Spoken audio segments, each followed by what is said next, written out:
J'étais allé dans un village récemment et comme un bon gars doit toujours trouver une copine là où il va, j'ai trouvé une fille bien potelée dans le village. Parlant des filles du village, je vous assure qu'elles sont très bien éduquées, respectueuses et très fertiles. Ce n'est pas comme nos autres filles qui mangent tomates en boîte et autres produits chimiques ici, hein. Un soir, elle est venue passer la soirée chez moi et il sonnait 0h30.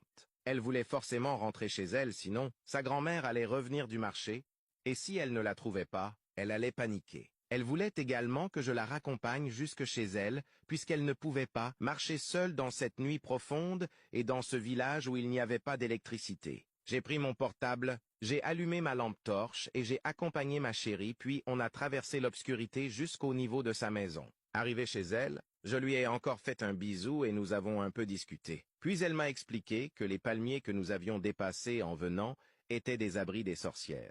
Elle m'a expliqué que les sorcières faisaient leur réunion là chaque nuit et que c'était pour ça qu'elle voulait que je la raccompagne, car elle avait peur de passer la voie toute seule. J'ai joué au courageux et j'ai dit « Tranquille. Une sorcière fait erreur pour apparaître. Je la mougou comme nous l'avons fait tout à l'heure, puis on a rigolé. La fille est rentrée dans sa chambre et il ne restait que moi et les étoiles.